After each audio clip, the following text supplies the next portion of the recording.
সুপ্রিয় শিক্ষার্থী, সরকারি মুজিব কলেজ এর শ্রদ্ধেয় অধ্যক্ষ প্রফেসর ডক্টর সদরুদ্দিন আহমেদ স্যারের প্রচেষ্টায় অনলাইন ক্লাসে তোমাদের স্বাগত। গত ক্লাসে আমরা অষ্টম অধ্যায় শিশুতন্ত্রের প্রাথমিক একটা আলোচনা করেছিলাম। আজকে আমরা পড়াবো বাহ্যক টিস্যুর প্রকারভেদ। বাহ্যক টিস্যু কি তোমরা জানো? বাহ্যক কোষ নিয়ে গঠিত টিস্যুকে বাহ্যক টিস্যু বলা হয়। গঠন, উৎপত্তি, কাজ, অবস্থান বিভিন্ন পয়েন্টের ভিত্তিতে আমরা বাহ্যক টিস্যুকে শ্রেণীবিন্যাস করতে পারি। যাই হোক, আমরা আজকে 4টি পয়েন্টের ভিত্তিতে বাহ্যক টিস্যুকে শ্রেণীবিন্যাস করব। 1 নম্বর, উৎপত্তি অনুসারে। 2, অবস্থান অনুসারে। 3, বিভাজন অনুসারে তথা কোষ বিভাজন অনুসারে। 4, কাজ অনুসারে, ফাংশন তথা কাজের ভিত্তিতে। প্রথমে যাই আমরা উৎপত্তি অনুসারে। আসলে বাহ্যক টিস্যু কোথায় থেকে উৎপত্তি হয়েছে, অরিজিন কোথায়, তার ভিত্তিতে বাহ্যক টিস্যুকে 3টি ভাগে ভাগ করা যায়।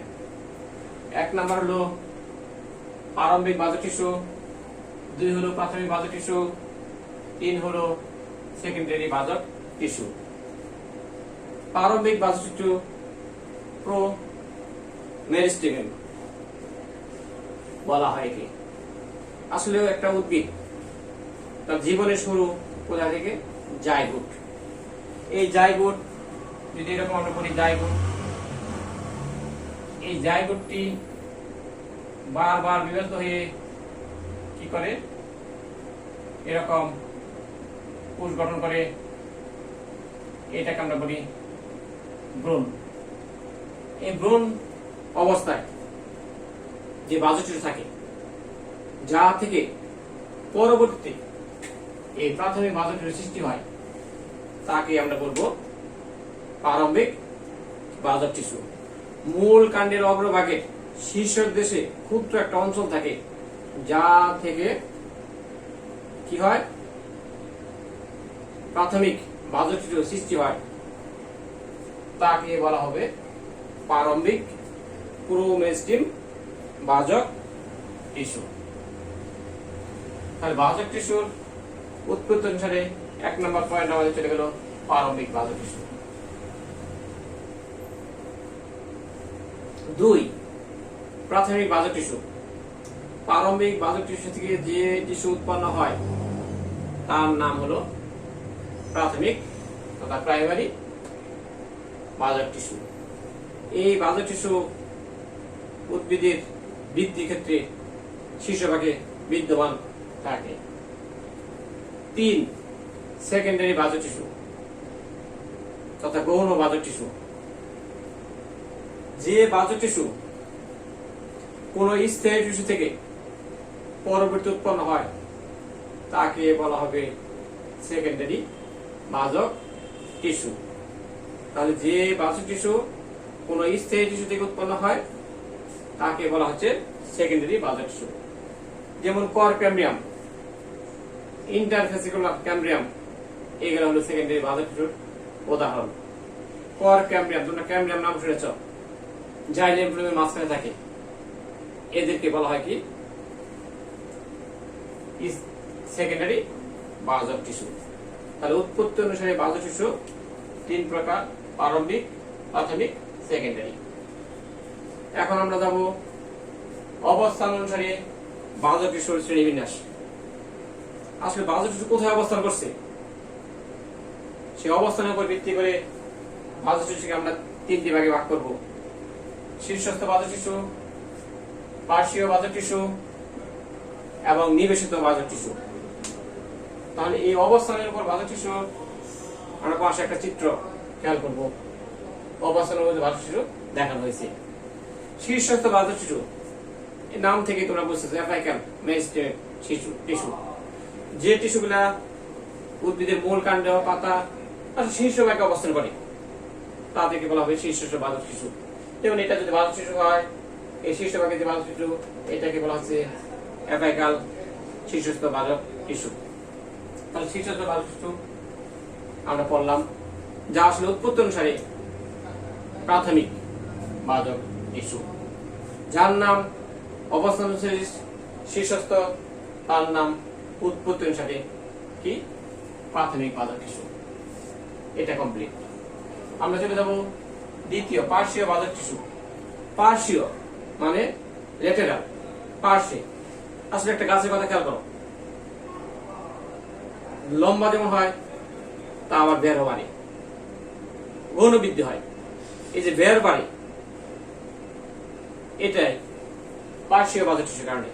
তাহলে আমরা যদি এই চিত্রটা খেয়াল করি, এই যে এইদিকে আর এইদিকে যে পার্শ্বে অবস্থান করছে যে বাহ্যক টিস্যু, একে বলা হচ্ছে পার্শ্বীয় বাহ্যক টিস্যু। পার্শ্বীয় বাহ্যক টিস্যু উদ্ভিদের বের বৃদ্ধিতে ভূমিকা রাখে। আমরা উৎপত্তি অনুসারে যাকে বললাম সেকেন্ডারি বাহ্যক টিস্যু, অবস্থান অনুসারে আমরা তাকে বলবো পার্শ্বীয় বাহ্যক টিস্যু।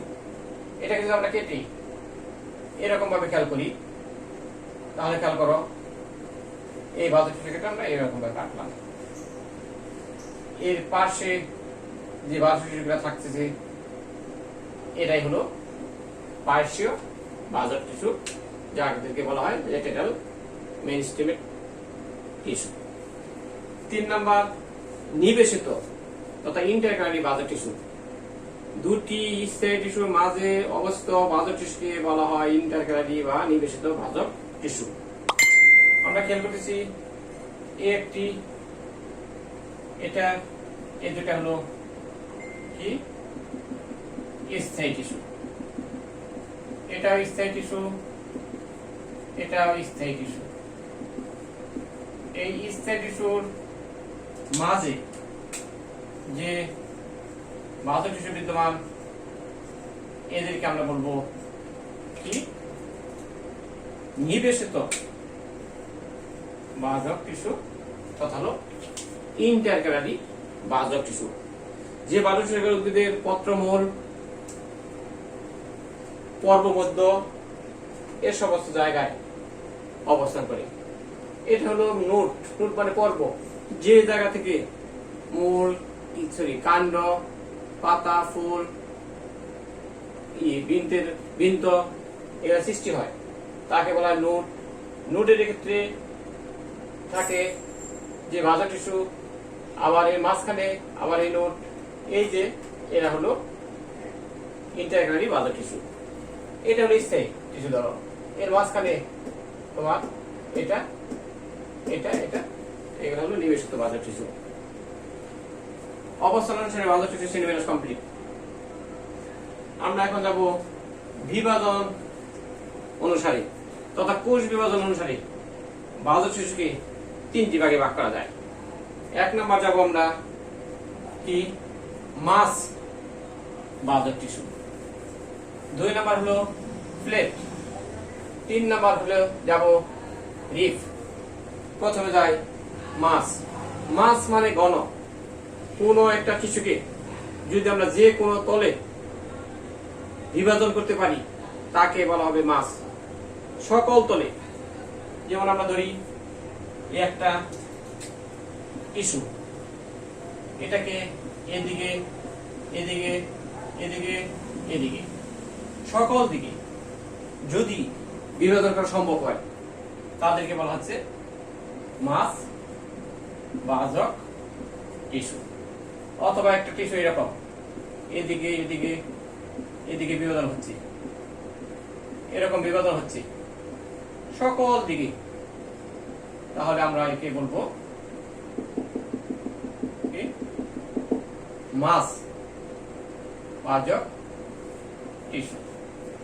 তাহলে মাস বাহ্যক টিস্যু কমপ্লিট। উদ্ভিদের ক্ষেত্রে মজ্জা সৃষ্টি হয় এই ভাঁজ মাঝক টিস্যু থেকে বিভাজনের ফলে। 2 প্লেট। প্লেট আসলেও তোমরা তো প্লেট বুঝো, প্লেট মানে চ্যাপ্টা আসলে যেটা হয়ে থাকে। তাহলে এই প্লেট যেটা একটা বাহ্যিক টিস্যু যখন 2টি দলে বিভাজিত হয় তখন তাকে বলা হয় প্লেট। যেমন পাতার ক্ষেত্রে এটা এই ধরনের বাহ্যিক টিস্যু বিদ্যমান। পাতা এইদিকে বিভাজিত হতে পারে, এইদিকে। পাতা চ্যাপ্টা যেটা শুধু 2 তলে বিভাজিত হতে পারে সেটাকে বলা হচ্ছে তোমার প্লেট বাহ্যিক টিস্যু। তাহলে প্লেট বাহ্যিক টিস্যুর বিভাগ আমরা উদাহরণ দিলাম পাতা, যেটা চ্যাপ্টা, পুরুত্ব কম, দৈর্ঘ্য প্রস্থ আছে, পুরুত্ব কম, এদের ক্ষেত্রে যে বিভাজন এবং এই বাহ্যিক টিস্যুগুলো হলো প্লেট বাহ্যিক টিস্যু বলা হয়। 3 নাম্বার হলো রিফ। রিফ হলো আসলে আমাদের পাঁজরের হাড়, বুকে যে হাড় থাকে তাদেরকে রিফ বলা হয়। রিফ পরশুকা, আমাদের 12 জোড়া পরশুক আছে। এই 12 জোড়া পরশুকা যারা আসলে দেখতে এরকম বাঁকা রিফ, এদের কি একটি তলে যে বাহ্যিক টিস্যুকে একটি মাত্র তলে বিভাজন করা যায় তাদেরকে বলবো আমরা রিফ বাহ্যিক টিস্যু। রিফ বাহ্যিক টিস্যু। রিফ বাহ্যিক টিস্যু যা বুকের পাঁজরের হাড় তথা পরশুকা এর আকৃতি হয়ে থাকে। এটা খেয়াল রাখতে হবে। এটা তো আমাদের এমসিকিউতে এরকম কোশ্চেন আসে। তাহলে বিভাজন, কোষ বিভাজন অনুসারে বাহ্যিক টিস্যুর প্রকারভেদ আমরা 3 ধরনের করলাম। এরপরে আমরা 4 নাম্বার পয়েন্ট, কাজের ভিত্তিতে বাহ্যিক টিস্যুর শ্রেণীবিন্যাস করব। বাহ্যিক টিস্যু বিভিন্ন কাজ করে এবং বাহ্যিক টিস্যু এই কাজের ভিত্তিতে 3টি ভাগে ভাগ করা হয়েছে: প্রোটোডার্ম, প্রোক্যাম্বিয়াম, গ্রাউন্ড মেরিস্টেম। এই 3 ধরনের 3টি ভাগে ভাগ করা হয়েছে কাজের উপর ভিত্তি করে। কাজের উপর ভিত্তি করে যদি বাহ্যিক টিস্যু আমরা খেয়াল করি, প্রোটোডার্ম যে বাহ্যিক টিস্যু উদ্ভিদ দেহের মূল, কাণ্ড, পাতা বহিরের আবরণ বা বাহিরের আবরণ গঠন করে, ত্বক গঠন করে, তারাই হলো প্রোটোডার্ম। তাহলে প্রোটোডার্ম মানে এর আবরণ গঠন করবে। এদিকে চিত্রটা খেয়াল করো, আমরা এরকম একটা চিত্র অঙ্কন করলাম যা এই বাহিরের আবরণ ত্বক গঠন করলো। এটা হলো ত্বক বলবো। এই আবরণ গঠন করে তাহলে হলো প্রোটোডার্ম। মূলের বাইরে আবরণ হলে তাকে বলা হয় এপিডের্মা। কাণ্ডের বাইরে আবরণ হলে গঠন হলে তাকে বলা হয় এপিডার্মিস। পাতার বাহিরের আবরণকেও এপিডার্মিস বলা হয়ে থাকে। তাহলে যে সকল বাহ্যিক টিস্যু উদ্ভিদের ত্বক সৃষ্টি করে তাদেরকে বলা হয় প্রোটোডার্ম। চলে গেল 2 নাম্বার হলো প্রোক্যাম্বিয়াম। আমরা এর মধ্যে খেয়াল করি এটা এটা এই এই এগুলো হলো ভাস্কুলার বান্ডিল তথা পরিবহন টিস্যুগুচ্ছ। এটা জাইলেম, এটা হলো ক্যামব্রিয়াম বলয়,